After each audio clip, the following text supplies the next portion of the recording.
Hello, welcome to Zero Hangers Trade Target Series. In today's episode, we're going to be covering the West Coast Eagles and 5 potential trade options they could be looking at come the off-season. To do that with me is Zero Hanger reporter Aidan Cellini. Aidan, how have you been? Good, thank you, Mitch. I'm excited about this one.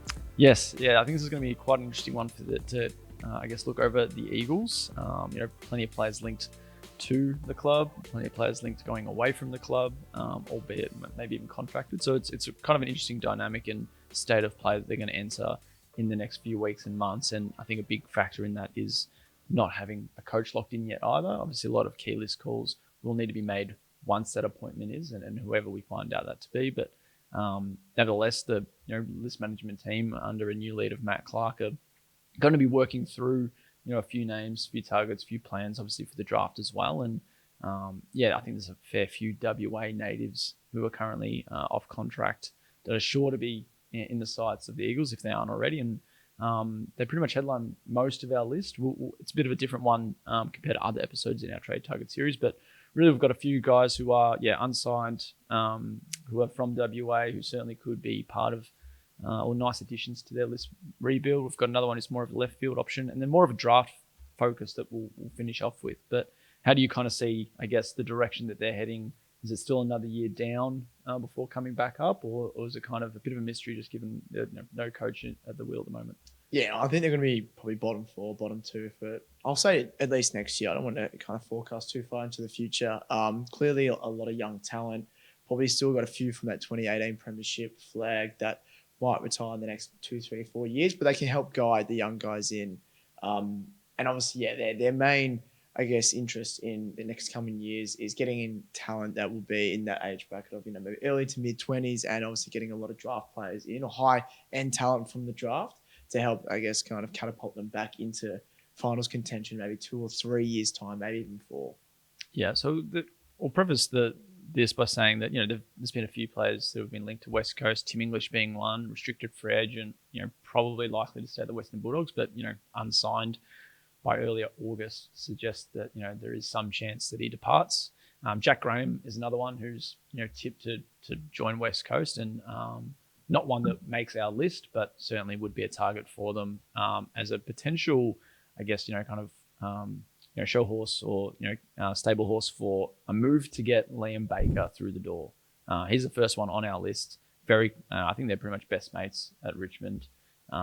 Baker being a WA kid, Jack Graham was out of SA, so neither of them were really at home at Punt Road. Picked up a couple flags, and now Graham with a free agency decision, Liam Baker off contract, and plenty of interest in Baker from the Eagles. And it could be that if they lure Graham across to Perth, that really could persuade Baker to pick the Eagles over Fremantle if he does decide to leave. Yeah, well, I think especially at the Tigers, Baker's that really heart and soul player, and I think the Eagles do need a little bit of that. They do have Liam Duggan, but as I said, there's probably not a lot of 2018 premiership players still in the list, if not they're toward the end of their careers. So if Baker were to kind of make the choice and switch to his home state, WA, and choose the Eagles, a team he grew up barracking for, I think it'll be a good move for the Eagles in that sense. He just brings kind of premiership, I guess, capabilities in terms of what he's done at the Tigers, and then obviously that experience as well. I think he's aged 26, so right in that sweet spot of kind of youthful exuberance, but also experience as well, being at the Tigers too. So definitely one to keep an eye on, and I think will only make them better in the midfield and also up forward as well, positionally. Yeah, you mentioned his age. I think, when you are contending, and which they very well might be in, let's say, 3 to 4 years' time at best, you do need those players in that 30 age bracket who are still playing good football, still have plenty of experience under their belt. Can't just be a team full of 24-year-olds. And he'd be perfect in that role. Such great leadership, versatility, seen as a potential future captain in Richmond. Certainly could be the case if he was to move to the Eagles and land captaincy there. The next two on our list, a bit younger, both from WA, both unsigned. The first one's Jack Carroll at Carlton. Still an unknown quantity, just given how much of a look he's been able to get. I think more than half of his matches have either been as a sub or subbed off for the Blues, and so it can be a bit tricky. But I think the glimpses he's shown as a half forward midfield rotation type player, nice bit of knack in him. I think bit of grit. Can play quite contested footy, but it's just so hard to break into that Carlton engine room given the stars they've got. But 21-year-old was very highly rated ahead of ahead of his draft, got plucked by the Blues. I just can't quite seem to get the consistent opportunity at senior level, and at the same time, that might also impact why he's off contract, just given I guess the priorities that Carlton have had to place in re-signing some of their bigger names. Yeah, I think I really like this one for the Eagles, as you mentioned. He's quite young, 21 years of age, from WA, kind of comes in with that contested game to his side and element to his game. Obviously, yeah, not getting many gigs at the Blues and coming off contract. You'd think kind of, although we may pose it as a left field option, I think it's right in the wheelhouse of West Coast. Again, right in that age bracket of players coming through, just wanting more experience, more opportunities at AFL level, but also kind of adding to that midfield mix. You've got Tim Kelly and Elliot Yeo, who are more in the twilight years of their career and still performing at high levels, but you kind of want someone that you can see replace them.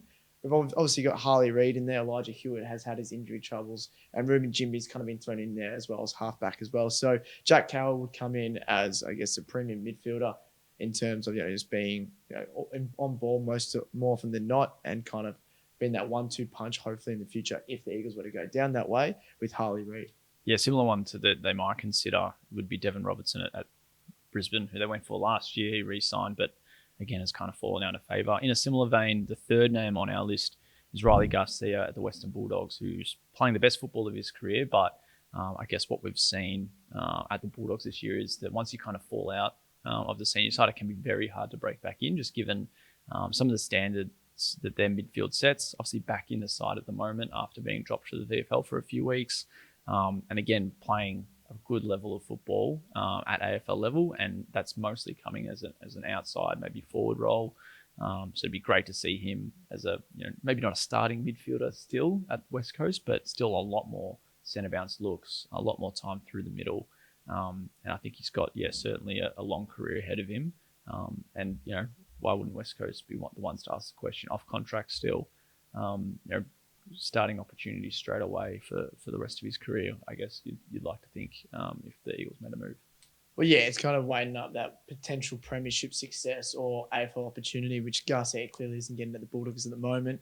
In and out of the side, as you mentioned, he's playing some great football both in the VFL and even when he gets his chance at AFL level. But another one similar to Carroll that would come in, kind of just add something straight away to the Eagles. Obviously has a little bit of experience at AFL level. Right, again, I'll be harping on this age bracket, 23 years of age, kind of coming through with heaps of a little bit of experience, but obviously keen to learn more. I also like the way that he plays his football. He kind of plays that Liam Baker forward half game, can go into the midfield, can even pinch it on the wing, but kind of plays that, not necessarily pressure forward, but does apply, some tackling heat. When he does, I guess, rest up forward or give other midfielders an opportunity to go on ball as well. So, yeah, definitely one, I think, if I was part of the West Coast Eagles list management team, I would definitely be looking at that. Yeah, so I guess midfield's been a bit of a theme. Like Baker would be one that would certainly roll through there if they got him. Carroll and Garcia the same. So the fourth player on our list, not a WA tied, but when we talk about age bracket, he's 22. When we talk about contract status, he's off contract. And we talk about how much they're going to have to get up to get him. It's not going to be much. So Alex Davies at Gold Coast, I think, is one who proved a few weeks ago against Port Adelaide just what he can offer. 20 touches, high clearance game, high tackle game.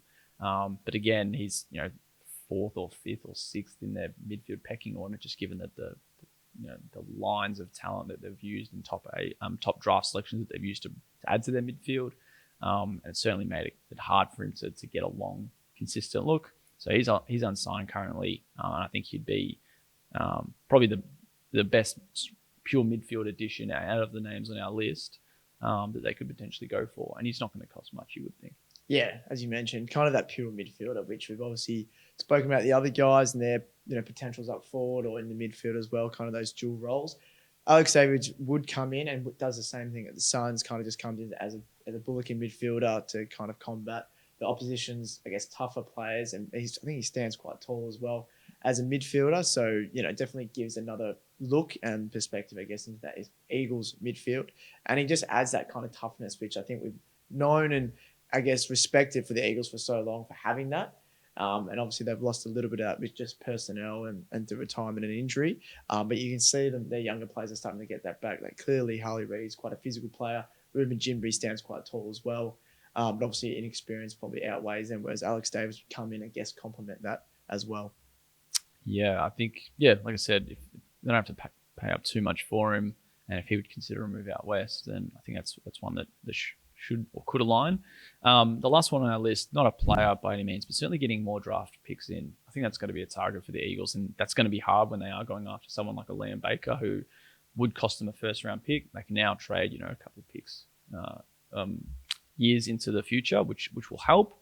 But I wouldn't like to see them split what's currently, I think, pick 3 to get Liam Baker in, unless they're kind of moving that to Fremantle, for example, and the Freo are giving them their 3 picks, and then that way they've still got multiple selections, can get Baker in. So there's a bit to move there, but getting more early draft picks in, I think, is something they should be looking at. They had the chance probably last year. Understandably, there probably wasn't an offer suitable enough to give up pick 1.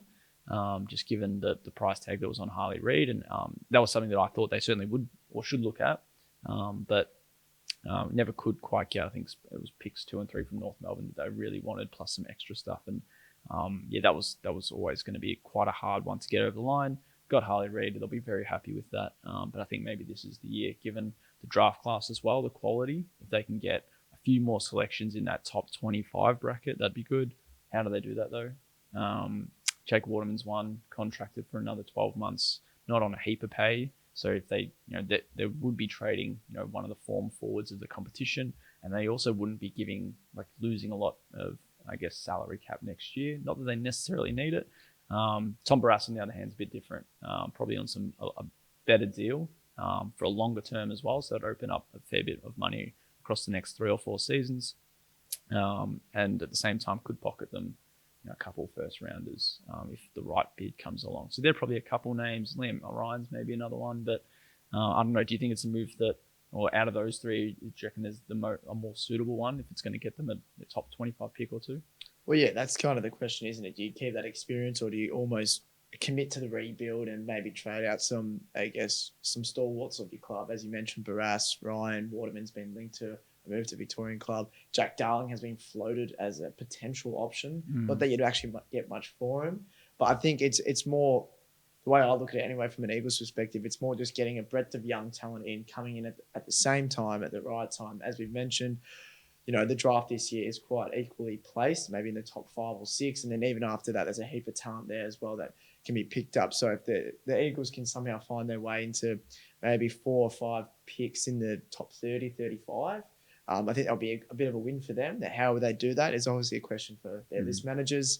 Again, and do they, kind of give away some of their experienced players to, I guess, commit to the future, or do they keep them around and hope they can, I guess, progress a little bit quicker than people in the external world think? Certainly something to consider. Well, that'll wrap up our episode for West Coast's trade targets. Obviously, Eagle fans, if you have any questions or want to comment, you can certainly do so on our YouTube videos over on our Zero Hanger channel. And obviously, for the latest news, views, and opinions, you can head to zerohanger.com.